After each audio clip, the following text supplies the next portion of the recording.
Londra'nın kuzeyinde, yıllardır yağmurun ve sisin eksik olmadığı Highgate semtinin eski sokaklarından birinde, Victoria döneminden kalma taş bir ev yükseliyordu.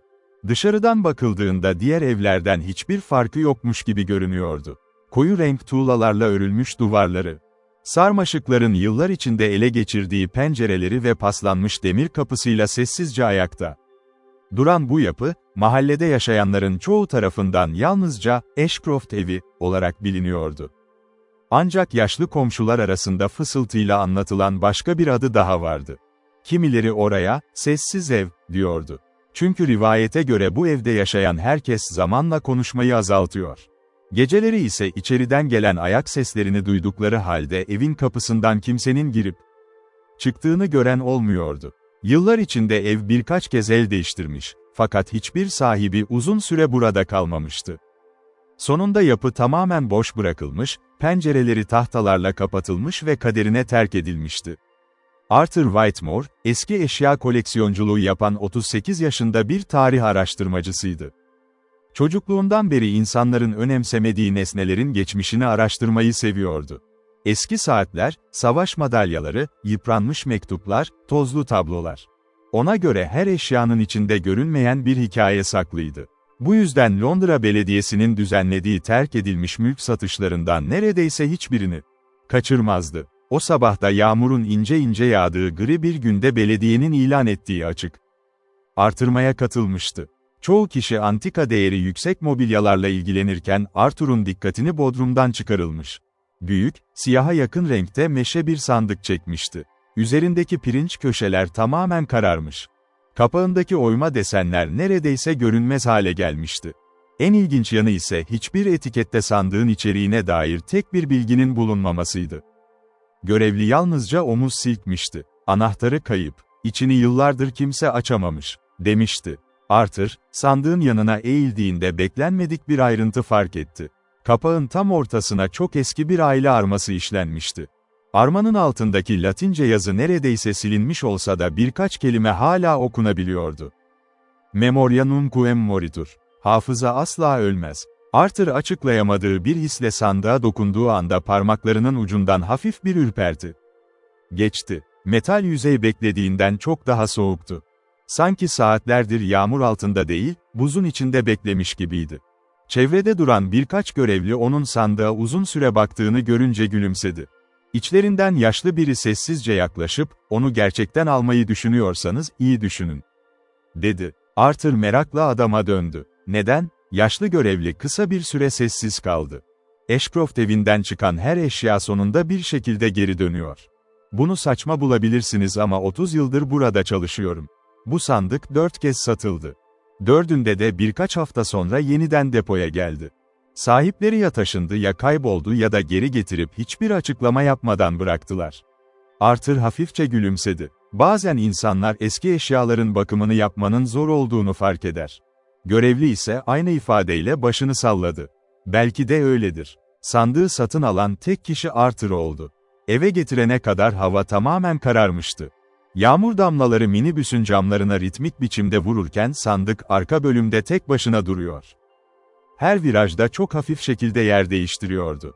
Arthur birkaç kez dikiz aynasından arkasına baktığında sandığın kapağının sanki tam kapanmamış olduğunu düşündü. Ancak durup kontrol ettiğinde kapağın sıkıca kilitli olduğunu gördü.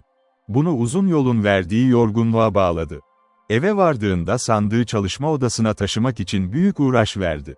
Ahşabın beklediğinden ağır olması dikkatini çekmişti. İçi boş bir sandığın bu kadar ağır olması mümkün değildi. Arthur'un evi kitaplarla doluydu. Duvarların tamamını eski haritalar, raflar ve yüzlerce cilt kaplıyordu. Çalışma masasının üzerinde büyüteçler, eski belgeler ve restorasyon aletleri duruyordu. Sandığı odanın tam ortasına yerleştirdikten sonra ilk işi üzerindeki tozu dikkatlice temizlemek oldu. Saatler ilerledikçe oyma desenler daha belirgin hale gelmeye başladı. Kapağın kenarlarında birbirine dolanan dallar, kuzgun figürleri ve birbirine bakan iki kurt işlenmişti. Bunların arasında gözden kaçacak kadar küçük harflerle tek bir isim yazıyordu. Elias Ashcroft. Arthur bu ismi daha önce bir yerde gördüğünü hatırlıyordu ama nerede olduğunu çıkaramıyordu. Kitaplığındaki eski aile kayıtlarını karıştırmaya başladığında cevabı bulması uzun sürmedi. Ashcroft ailesi, 19. yüzyılda İngiltere'nin en zengin ailelerinden biri olmuştu. Fakat ailenin son üyeleri peş peşe gerçekleşen gizemli ölümlerden sonra tamamen ortadan kaybolmuştu. Resmi kayıtlarda yangın, hastalık ve intihar yazıyordu. Buna rağmen dönemin gazetelerinde çok daha tuhaf söylentiler yer alıyordu. Evde geceleri konuşan duvarlardan, kendi kendine açılan kapılardan ve kaybolan hizmetkarlardan söz ediliyordu. Arthur tam notlarını incelerken evin salonundaki büyük saat gece yarısını vurdu. Aynı anda çalışma odasından tok bir ses yükseldi. Sanki ağır bir tahta parçası yavaşça yer değiştirmişti. Arthur irkilerek başını kaldırdı. Odanın kapısı açıktı. İçeride kimse yoktu. Yavaş adımlarla sandığın yanına geldiğinde kapağın birkaç santimetre aralanmış olduğunu gördü. Kalbi hızla atmaya başladı. 1 saat önce kendi elleriyle kontrol ettiği kilit yerindeydi. Anahtar hala yoktu. Kilit kırılmamıştı. Buna rağmen kapak hafifçe açıktı. Arthur bunun ahşabın nemden genleşmesiyle oluşmuş olabileceğini düşündü. 2 eliyle kapağı bastırarak yeniden kapattı. Tam arkasını dönecekken içeriden çok hafif bir ses duydu. İlk başta rüzgar sandı. Sonra ses 2. kez tekrarlandı. Bu kez daha netti. Sanki biri derin bir nefes alıyordu. Dakikalar boyunca sandığın yanında hareketsiz bekledi. Ses kesilmişti. Odanın içindeki sessizlik öylesine yoğundu ki duvardaki saatin tik-takları bile olduğundan yüksek duyuluyordu. Arthur kendini mantıklı düşünmeye zorladı. Eski ahşap hava değişimlerinde ses çıkarabilirdi. Yıllardır kapalı kalmış bir sandığın içinde sıkışan hava da garip uğultular oluşturabilirdi. Fakat tam lambayı kapatıp odadan çıkacağı sırada sandığın iç yüzeyinden belirsiz 3 kez vuruldu. Tak, tak, tak. Arthur'un bütün vücudu buz kesildi. Ses o kadar düzenliydi ki rastgele oluşmuş olması imkansız görünüyordu. Yavaşça kapağa eğildi. Elini yüzeye koydu. İçerisi hala buz gibi soğuktu. Birkaç saniye sonra aynı 3 vuruş yeniden duyuldu.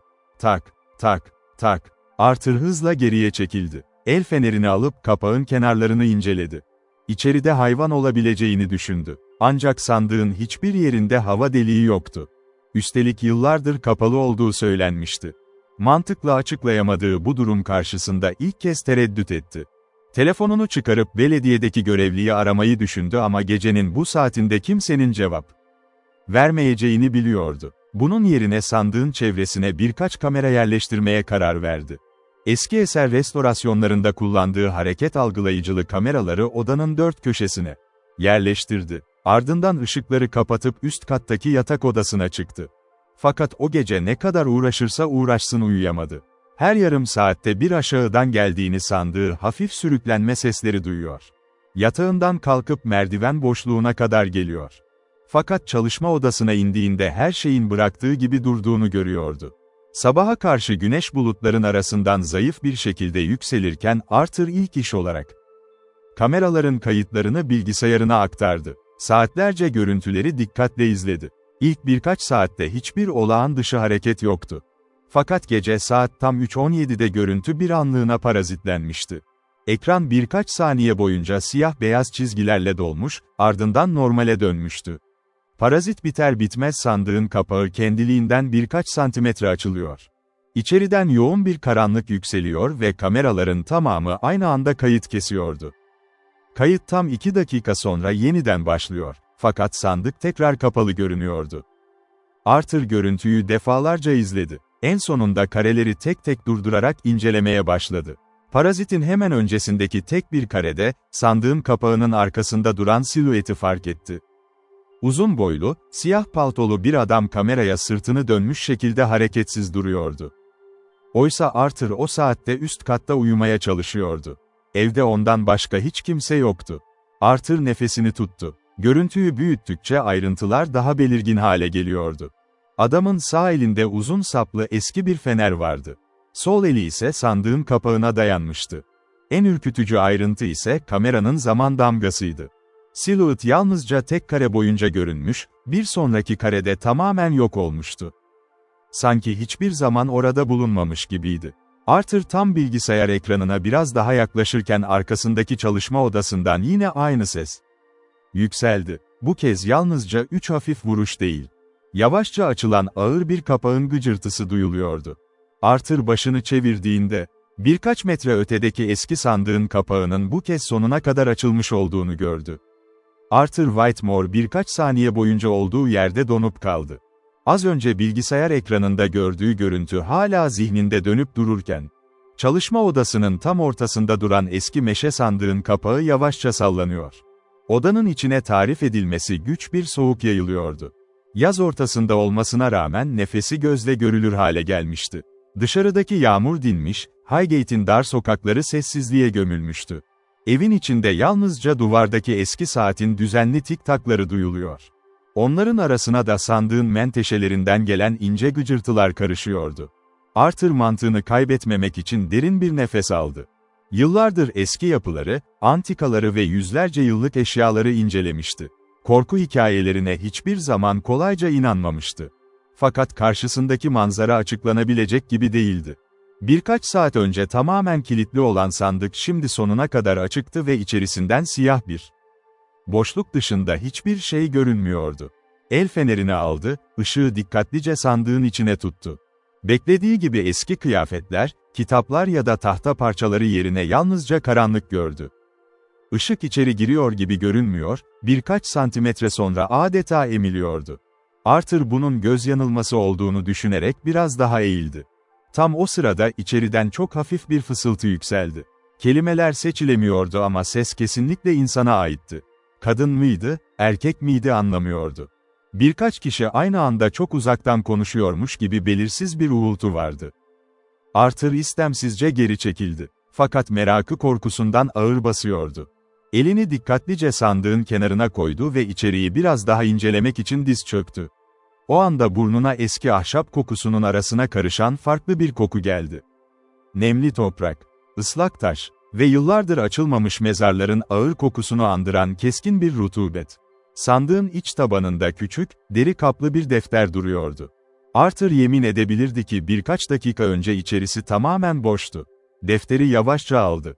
Kapağındaki deri neredeyse taşlaşmıştı. Ön yüzünde yalnızca tek bir harf kabartması vardı. Büyük bir E. İç sayfayı açtığında kahverengiye dönmüş mürekkeple yazılmış satırlar dikkatini çekti. Yazı son derece düzgündü. İlk cümleyi okuduğu anda sırtından aşağı buz gibi bir ürperti indi. Bu sandığı açan kişi artık yalnız değildir. Arthur birkaç saniye yazıya baktı. Ardından sayfaları hızla çevirmeye başladı. Günlük yaklaşık 150 yıl önce yazılmıştı. Yazarı Elias Ashcroft'tu. İlk sayfalarda sıradan aile notları, Londra'daki toplantılar ve malikanedeki hizmetkarlardan söz ediliyordu. Ancak ilerleyen sayfalarda anlatım giderek değişiyor. Elias sürekli aynı cümleyi tekrar ediyordu. Sandık beni izliyor. Gece olduğunda nefes alıyor. İçinden gelen sesler artık benim sesime benziyor. Arthur sayfaları çevirdikçe yazılar düzensizleşiyor. Mürekkep lekeleri artıyor ve satırlar giderek okunamaz hale geliyordu. Sonlara doğru tek bir paragraf diğerlerinden farklıydı. Harfler sanki büyük bir korku içinde aceleyle yazılmıştı. Onu yaktım, zincirledim, kilitledim. Ama hiçbir şey işe yaramadı. Sandığın içinde saklanan şey bir eşya değil. O, insanların hatıralarıyla besleniyor.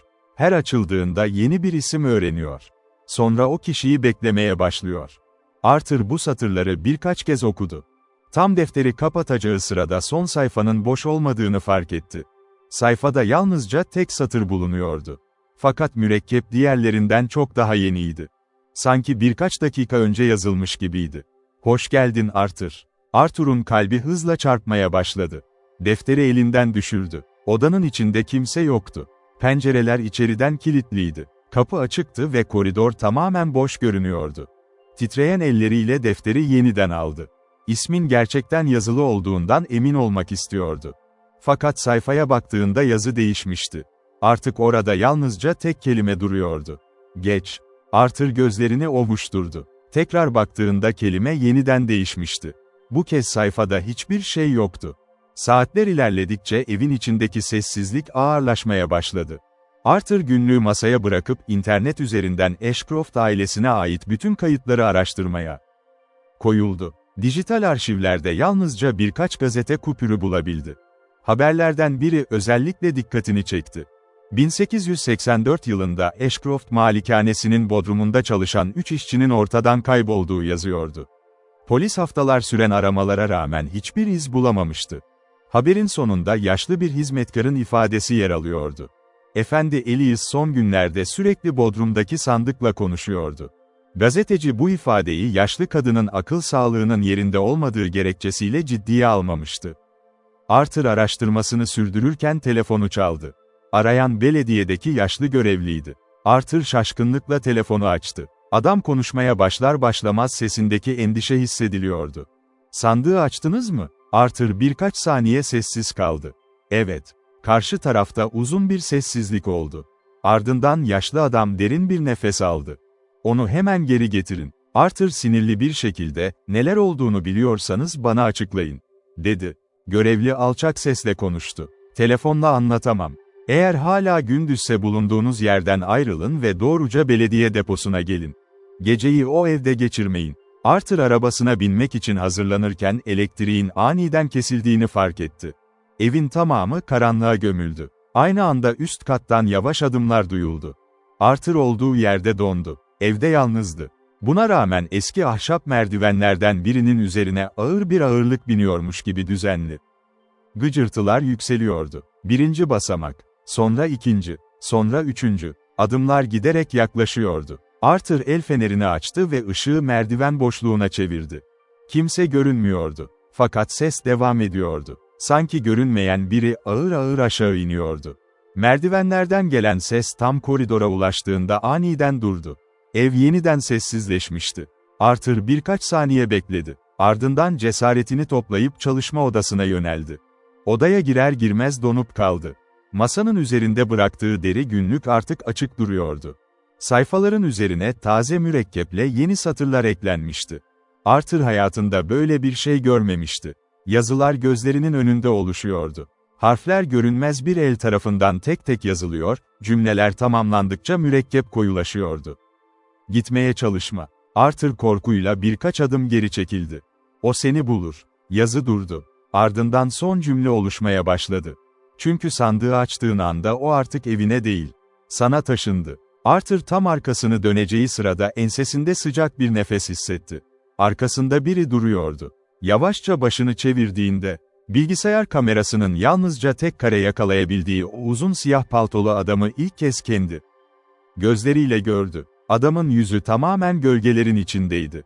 Sol elinde eski bir gaz lambası tutuyor.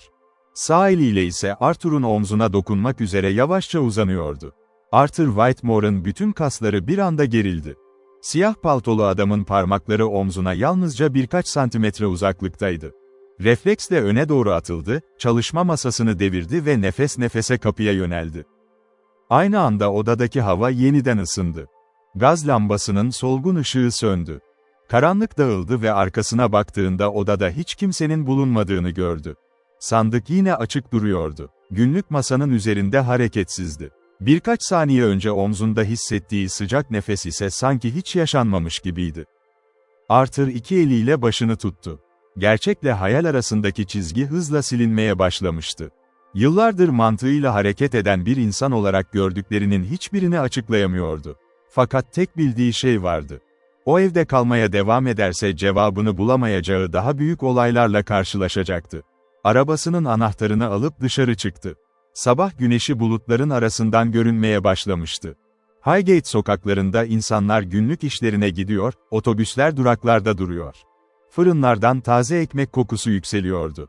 Dışarıdaki hayat öylesine normaldi ki Arthur birkaç dakika önce yaşadıklarının gerçek olduğuna kendisi bile inanmakta zorlandı. Arabanın bagajına sandığı yerleştirmeye çalıştı fakat beklenmedik bir şey oldu.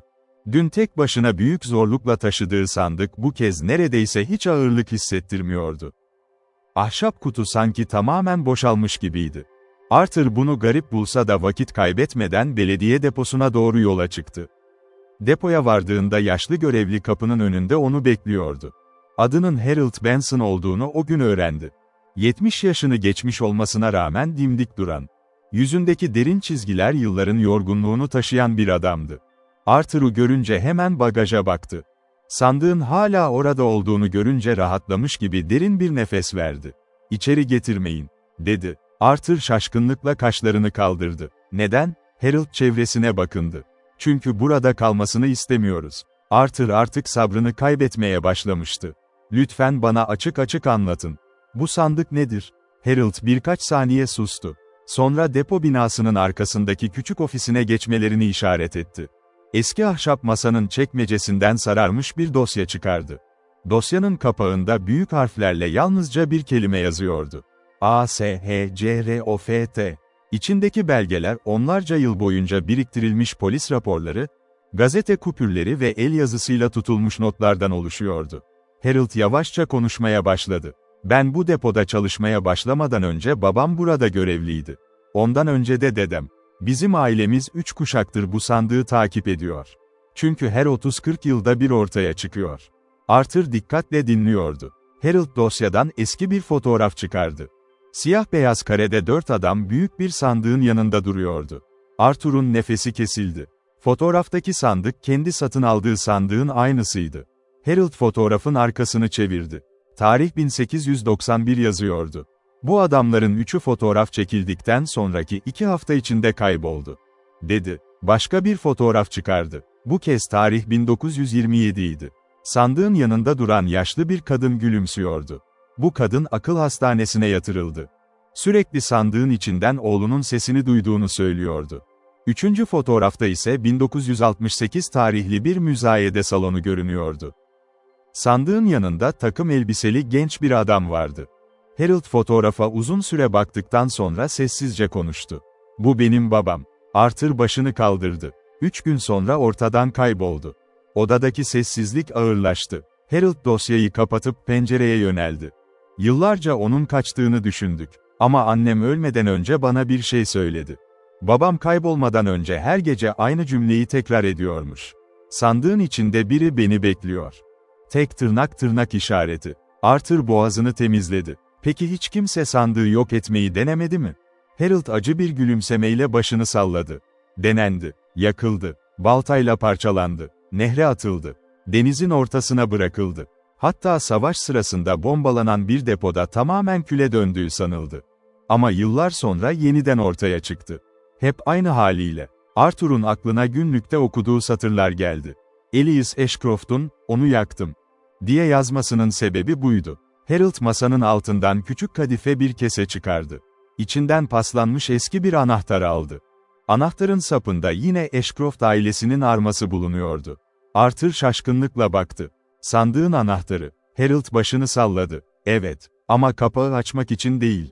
Arthur anlamamıştı. Harold anahtarı masaya bıraktı. Onu kapatmak için. Arthur anahtarı eline aldığı anda buz gibi bir his avuçlarına yayıldı. Anahtar beklenmedik şekilde ağırdı. Harold ciddi bir ifadeyle konuştu. Kapağı gerçekten açıldığında bunu kullanman gerekecek. Arthur kaşlarını çattı. Gerçekten açıldığında mı? Harold yavaşça başını salladı. Hayır Arthur. Sen şimdiye kadar kapağın yalnızca aralandığını gördün. Tam o sırada ofisin dışından metal bir çarpma sesi duyuldu. İkisi de aynı anda pencereye döndü. Arthur'un arabasının bagaj kapağı kendiliğinden açılmıştı. Sandık görünmüyordu. Harold hiçbir şey söylemeden dışarı fırladı. Arthur arkasından koştu. Boş otoparkta rüzgar dışında hiçbir hareket yoktu. Sandık birkaç saniye önce bagajdaydı. Şimdi ise ortadan kaybolmuştu. Arthur şaşkınlık içinde etrafına bakarken Harold'ın yüzü bembeyaz kesildi. Yaşlı adam yavaşça başını kaldırdı. Depo binasının 2. katındaki kırık pencereyi işaret etti. Arthur gözlerini pencereye çevirdi. Orada, içerisi tamamen karanlık olmasına rağmen, uzun siyah paltolu adam hareketsiz şekilde onları izliyordu. Bu kez yüzü gölgelerin arasında değildi. Fakat yüzünde gözler, burun ya da ağız bulunmuyordu. Tamamen pürüzsüz, solgun bir deriyle kaplıydı. Elini yavaşça kaldırdı. Ardından tek parmağıyla depo binasının bodrumunu işaret etti. Ve bir anda kayboldu. Harold'ın dudakları titriyordu. "Geç kaldık," diye fısıldadı. Arthur ne demek istediğini soracakken, deponun altından bütün binayı titreten derin bir gürültü yükseldi. Sanki tonlarca ağırlığındaki eski bir tahta kapak yavaşça açılıyordu. Depo binasının altından yükselen o ağır gürültü, yalnızca zemini değil, Arthur Whitmore'ın göğsünü de titretiyordu. Ses, eski ahşabın sürtünmesine benzemiyordu. Daha çok, yüzyıllardır hiç açılmamış devasa bir kapının taş zemini kazıyarak hareket etmesini andırıyordu. Harold Benson birkaç saniye boyunca nefes bile almadı. Sonra Arthur'un kolunu sertçe kavradı. "Beni dikkatle dinle," dedi kısık ama kararlı bir sesle. "Ne görürsen gör, ne duyarsan duy. Bodrumda kendi adını söyleyen bir ses işitirsen kesinlikle cevap verme. Arkandan annenin, babanın ya da tanıdığın herhangi birinin sesini duysan bile dönüp bakma. Ve en önemlisi, eğer karşına 2 kapı çıkarsa soldakini asla açma." Arthur, yaşlı adamın gözlerindeki korkunun rol yapılamayacak kadar gerçek olduğunu fark etti. Harold'un elleri titriyordu. Bu, uzun yıllar boyunca korkuyla yaşamış bir insanın titremesiydi. İkisi birlikte deponun içine girdiler. Binanın üst katı terk edilmiş görünüyordu. Rafların üzerinde yıllardır dokunulmamış sandalyeler, kırık aynalar, eski dolaplar ve üzeri bezlerle örtülü mobilyalar sıralanıyordu. Toz havada ağır ağır süzülüyor. Tavandaki eski floresan lambalar düzensiz aralıklarla yanıp sönüyordu. Gürültü ise aşağıdan gelmeye devam ediyordu. Her birkaç saniyede bir metal sürtünmesini andıran tok bir ses duyuluyor. Ardından bina hafifçe sallanıyordu. Harold, arka taraftaki dar koridora yöneldi. Koridorun sonunda paslı demirden yapılmış ağır bir kapı vardı. Kapının üzerine onlarca yıl önce çakılmış kalın zincirler dikkat çekiyordu. Arthur ilk bakışta bunun eski bir güvenlik odası olduğunu düşündü. Ancak kapının tam ortasına beyaz boyayla çizilmiş onlarca haç, daire ve anlamını bilmediği semboller vardı. Bazılarının üzeri zamanla silinmiş, bazıları ise daha yeni boyanmış gibi duruyordu. Harold cebinden büyük bir anahtarlık çıkardı. Arthur şaşkınlıkla sordu. "Bu kadar zincire gerçekten gerek var mıydı?" Yaşlı adam acı bir gülümsemeyle cevap verdi. "Hayır." Arthur kaşlarını kaldırdı. "Hiçbiri işe yaramıyor." Zincirler çözülürken çıkan metal sesleri koridorda yankılandı. Kapı açılır açılmaz yüzlerine buz gibi bir hava çarptı. Temmuz ayının ortasında olmalarına rağmen içerisi kış kadar soğuktu. Dar taş merdivenler bodruma doğru iniyordu. Duvarlardan su damlıyor, nem kokusu her geçen adımda ağırlaşıyordu. Arthur el fenerini açtı. Merdivenlerin sonunda geniş, yuvarlak bir mahzen ortaya çıktı. Ortasında ise boş bir alan vardı. Boş olması gerekiyordu. Fakat değildi. Eski meşe sandık tam mahzenin ortasında duruyordu. Arthur'un arabasından kaybolalı yalnızca birkaç dakika olmuştu. Buna rağmen sandığın çevresindeki taş zeminin üzerinde kalın bir toz tabakası vardı. Sanki yıllardır aynı yerde duruyordu. Arthur şaşkınlıkla çevresine baktı. Bu imkansız. Harold ise sandığa değil, duvara bakıyordu. Arthur onun bakışlarını takip etti. Taş duvara kömürle yazılmış yüzlerce isim vardı. Bazıları silinmişti. Bazıları hala okunabiliyordu. Elizabeth Moore, Samuel Carter, Thomas Reed, Margaret Holloway, Jonathan Pierce. İsimler onlarca yıl boyunca eklenmiş gibiydi. Arthur'un gözü listenin en altına kaydı. Orada henüz kurumamış siyah harflerle yeni bir isim yazıyordu. Arthur Whitmore. Arthur'un dizlerinin bağı çözüldü. "Kim yazdı bunu?" Harold cevap vermedi. Çünkü o anda mahzenin içinde başka bir ses yükseldi. Bir çocuk kahkahası. Çok uzaktan geliyor gibiydi. Sonra ikinci kahkaha. Sonra üçüncü. Derken onlarca çocuk aynı anda gülmeye başladı. Ses taş duvarlardan yankılanıyor, hangi taraftan geldiği anlaşılamıyordu. Arthur kulaklarını kapattı. Kahkahalar bir anda kesildi. Yerini derin bir sessizlik aldı. Ve sessizliğin tam ortasında tek bir cümle duyuldu. "Arthur." Ses annesinin sesiydi. Arthur'un annesi 8 yıl önce ölmüştü. Ses yeniden geldi. Bu kez daha yakından. "Arthur, yardım et." Arthur istemsizce başını sesin geldiği tarafa çevirmeye çalıştı. Tam o sırada Harold omzunu sertçe tuttu. "Dönme." Arthur gözlerini kapattı. Ses ağlamaya başladı. "Oğlum, lütfen." Arthur'un boğazı düğümlendi. Çocukluğundan beri duyduğu sesin aynısıydı. En ufak bir fark bile yoktu. Harold dişlerini sıkarak fısıldadı. "Gerçek değil." Ses birkaç saniye daha devam etti.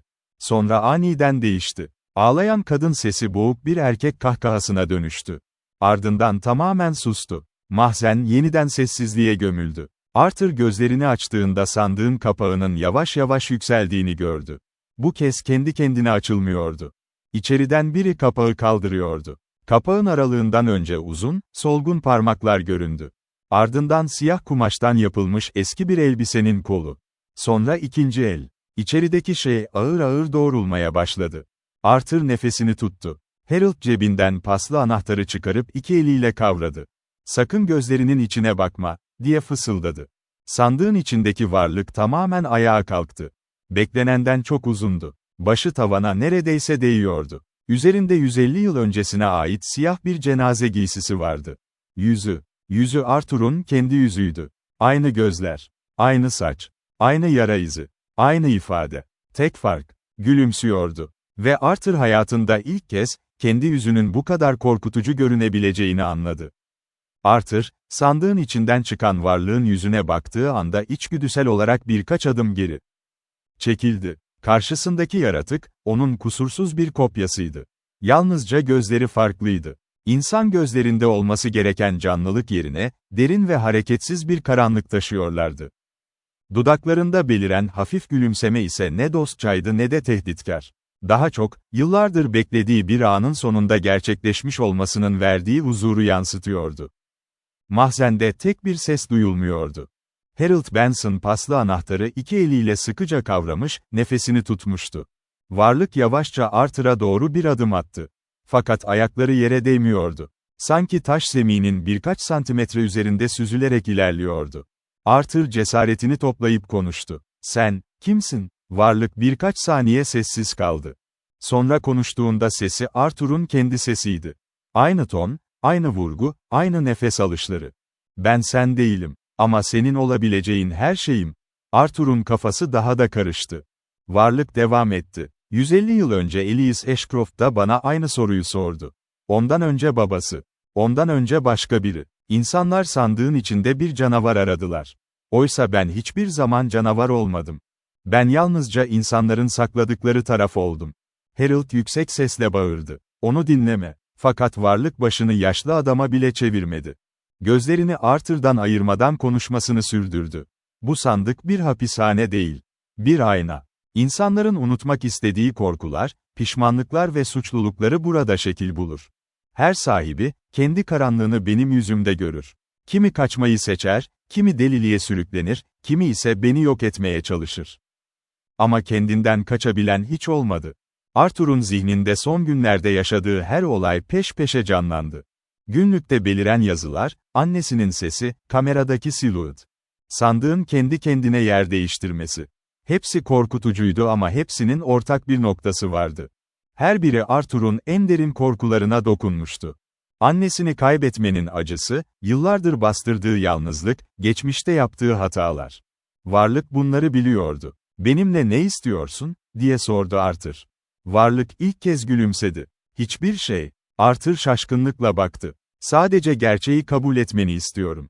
Mahzende uzun bir sessizlik oluştu. Harold, anahtarı sandığın kilidine takmaya çalışıyordu. Eli titrediği için bir türlü yerine oturtamıyordu. Arthur ise karşısındaki varlığa bakmaya devam etti. İçinden yükselen korku yavaş yavaş yerini tuhaf bir meraka bırakıyordu.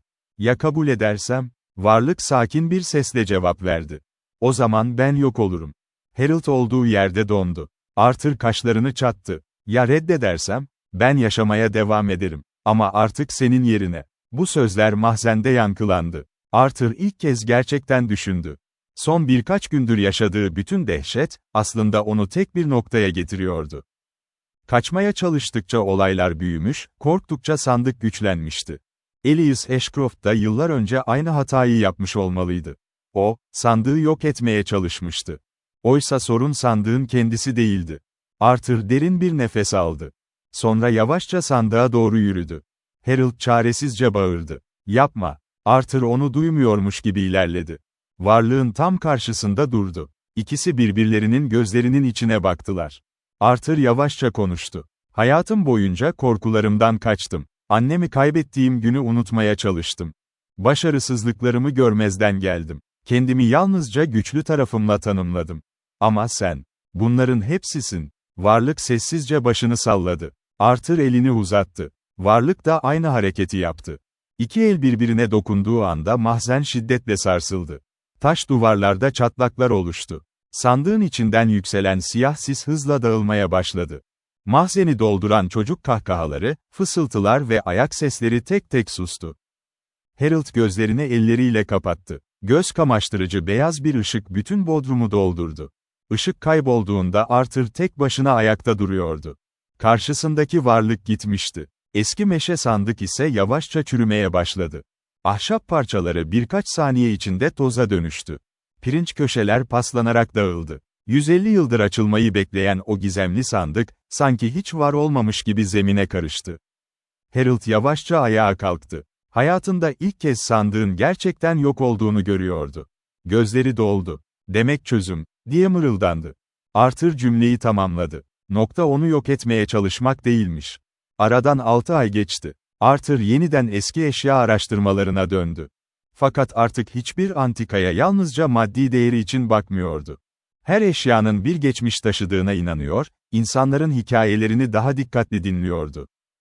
Harold emekli oldu. Ashcroft dosyası kapatıldı. Belediye kayıtlarına göre eski sandık, tamamen yok edildi, notuyla arşive kaldırıldı. Bir sonbahar akşamı Arthur çalışma odasında yeni aldığı eski bir duvar saatini inceliyordu. Yağmur camlara vuruyor, odada yalnızca saatin tik-takları duyuluyordu. Tam o sırada kapı çaldı. Kapıyı açtığında posta görevlisi küçük, isimsiz bir paket uzattı. Gönderen kısmı boştu. Arthur paketi masasına götürüp dikkatlice açtı. İçinden eski, sararmış tek bir fotoğraf çıktı. Fotoğrafta 1891 yılında çekilmiş Ashcroft ailesinin resmi vardı. Arthur daha önce bu fotoğrafı Harold'un dosyasında görmüştü. Fakat bu kez küçük bir fark vardı. Arka sırada duran kişilerden biri Arthur'du. Aynı yüz, aynı kıyafet, aynı yaş. Ve fotoğrafın alt köşesinde, daha önce hiç bulunmayan tek bir cümle yazıyordu. "Bazı sandıklar ahşaptan yapılmaz.